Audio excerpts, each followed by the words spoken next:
मनुष्य एक सामाजिक प्राणी है और वह विभिन्न समुदायों में भिन्न भिन्न सामाजिकता से अपना जीवन यापन अर्थात जन्म से मरण तक का अपने जीवन काल का हर एक रीति नीति कर्म कांड को करता है। जी हाँ दोस्तों, ऐसा ही भारत देश का एक क्षेत्र है जिसे हम बस्तर के नाम से जानते हैं।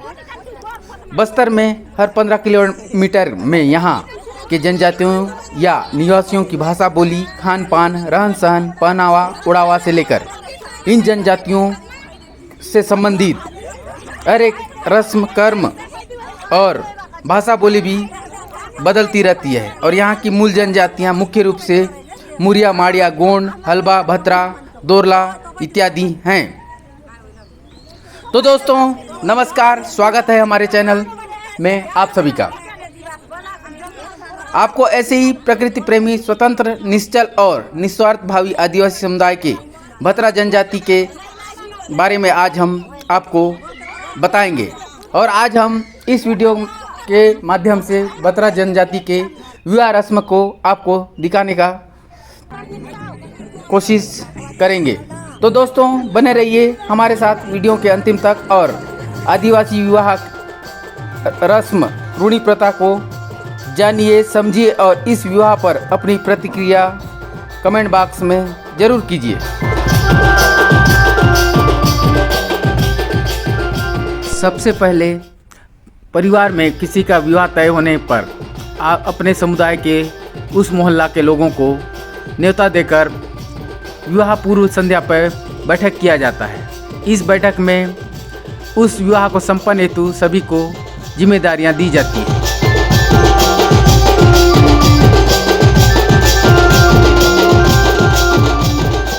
मंडप न्योता के द्वितीय दिन प्रातःकाल उस समुदाय के उसी मोहल्ला के युवा वर्ग एकत्रित होकर उस विवाह कार्य को संपन्न करने हेतु धरती माँ का सेवा अर्जी कर चूल्हे का निर्माण करते हैं। आप देख सकते हैं कि आधुनिकता के इस दौर में अब वहाँ ईंटों का प्रयोग किया गया है, लेकिन प्रायः हमारे द्वारा देखा गया है कि जब हम छोटे थे तब वहाँ पे मिट्टी को खोदकर वहीं पे चूल्हा बनाया जाता था, जिसे जोका चूल्हा हल्बी भाषा में या भत्री भाषा में कहा जाता था। यहाँ पे युवा वर्ग बहुत ही उत्साह के साथ उस परिवार के विवाह को सुचारू संपन्न करने के लिए अपनी पूरी ताकत लगाए हुए हैं और अपने पूरी सामुदायिकता के जोश में हैं। और आप यहाँ देख सकते हैं कि अब यहाँ एक अंडा और कुछ चावल दिखाई दे रहा है और एक व्यक्ति उसे पानी से और दिए से उसे संवार रहा है और दिया जलाया जा रहा है। यह क्रिया अब वहाँ के उस विवाह को संपन्न कराने के लिए चूल्हा जलाने से पूर्व सेवा अर्जी किया जा रहा है प्रकृति शक्ति को। कि एक अंडा देख रहे हैं उसे चावल पे रखा गया है, अगरबत्ती जलाया गया है, इधर चावल, दाल और हल्दी रखा गया और कसेले में पानी है और यहाँ सिंदूर लगाया जाएगा। और प्रकृति शक्ति और सभी जितना भी उनके पुरखा पेन है उनसे मन्नत किया जा रहा है कि हमारा जो शादी संपन्न कराने जा रहे हैं वो अच्छे से संपन्न हो और सभी को भरपेट खाना मिले और कोई भी भूखा मत रहे, पशु पक्षी से लेकर सबको भरपूर भोजन मिले। यह ये अर्जी विनती कर रहे हैं। और यहाँ चूल्हा जल चुका है, आप देख रहे हैं सब्जियां पकाई गई है।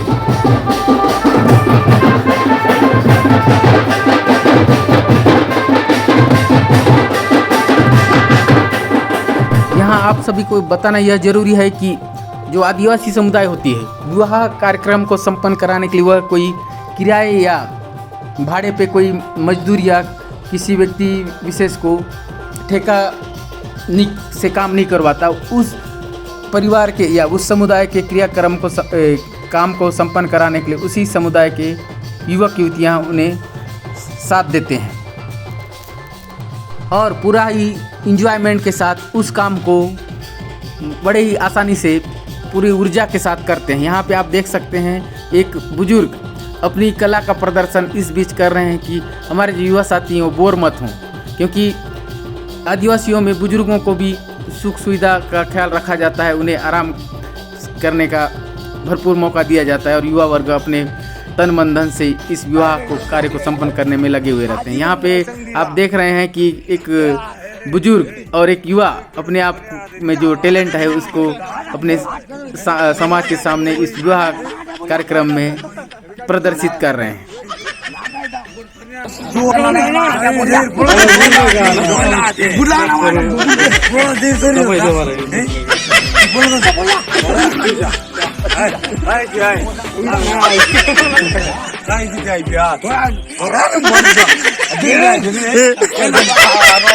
आप देख रहे हैं महुए का पेड़ का जो डगाल होता है और सराई का जो डगाल होता है उसे शुभ माना जाता है। आदिवासी समुदायों में विवाह लग्न के लिए इसे मंडप या मांडो के रूप में गाड़ा जाएगा। अब सेवा अर्जी कर रहे हैं इस मांडो को अपने स्थान पे गाड़ने के लिए।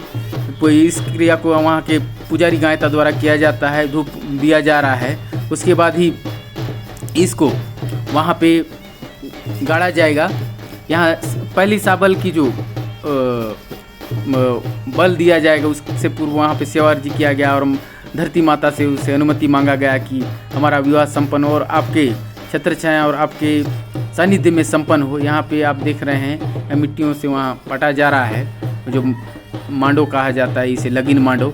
और इसके बाद यहाँ महुए फूल का रस को तर्पा जा रहा है जो बस्तर में हर शुभ कार्य को पूरा करने के लिए महुए फल का फूल के रस को तर्पण किया जाता है।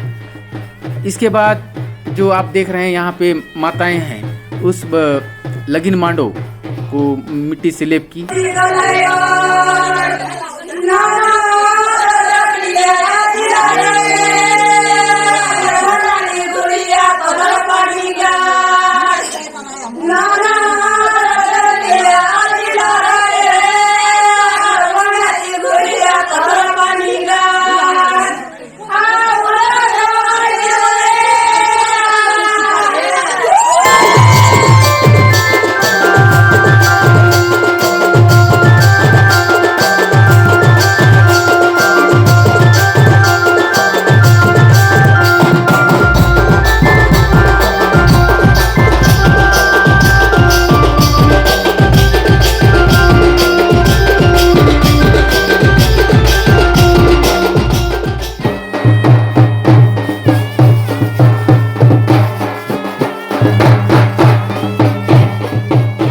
अब बारात के वापसी के बाद दूल्हा दुल्हन का पड़घाव यानी कि वेलकम स्वागत किया जा रहा है यहाँ उनके रूढ़िवादी परंपरा के अनुसार।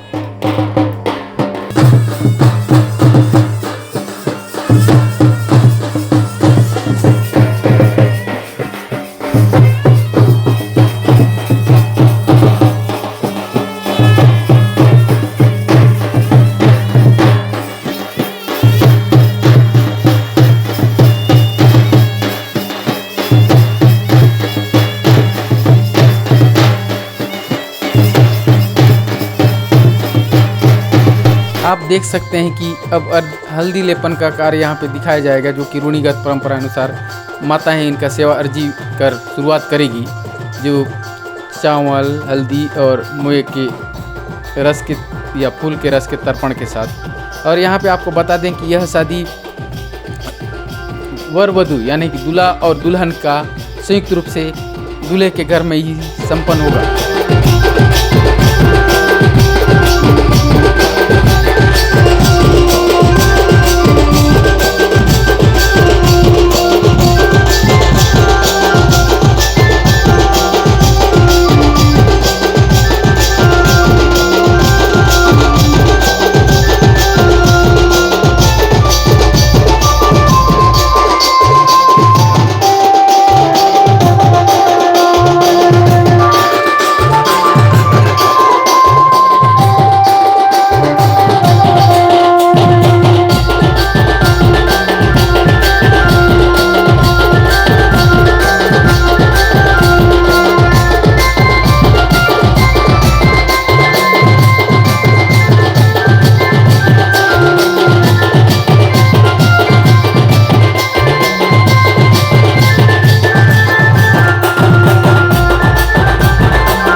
यहाँ पे वर वधू यानी कि दूल्हा दुल्हन के सुख समृद्धि और उनके सफल वैवाहिक जीवन हेतु विभिन्न रस्म किए जा रहे हैं, जिसमें देख रहे हैं कि एक बैंगन और एक आलू और चावल को दोनों के हाथों में रख के उन्हें उनके वैवाहिक जीवन को सफल और सुखमय बनाने और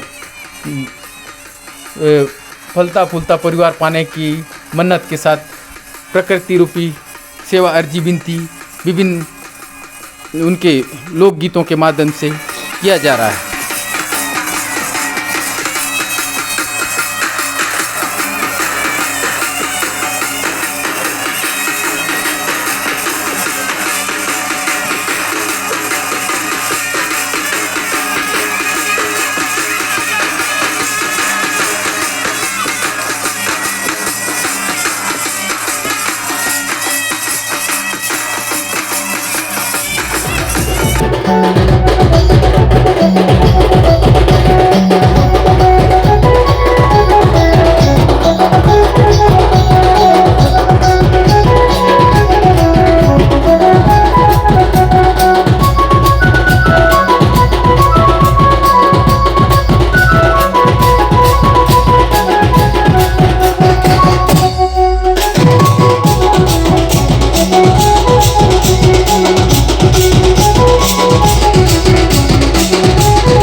आप देख रहे हैं कि अब दूल्हा और दुल्हन को लगन हेतु उनके प्रकृति पूजक होने के नाते महुए का पेड़ और सरगी के पेड़ के जो डगाल या जो तने होते हैं उसके नीचे रखकर उन्हें लग्न का रूप में परिवर्तित किया गया। और इसके बाद बहुत सारे रस्म को किया जाएगा, जिसे आप बान भरना या अपने परिवार सुख समृद्धि के लिए मन्नत मांगना, या कह सकते हैं कि हम सामाजिक रूप से सुदृढ़ और सफल जीवन को प्राप्त करेंगे, ऐसा हेतु उन्हें लोकगीतों के माध्यम से उनकी सामाजिकता अनुसार रस्म या प्रण करवाया जाएगा।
जो रस्म आप देखेंगे उसमें दूल्हा और दुल्हन को अपने भावी पीढ़ी को सफल और समृद्ध रूप से जीने के लिए बहुत सारे रस्मों को प्रायोगिक तौर पे या फिर रस्मों के रूप में करवाया जाएगा। यहाँ पे आप देख रहे हैं उनके रूढ़िगत परंपरा अनुसार विभिन्न प्राकृतिक वस्तुओं को रखा गया है और आप क्रमशः बहुत सारे रस्मों को बारी बारी से देखते जाइए।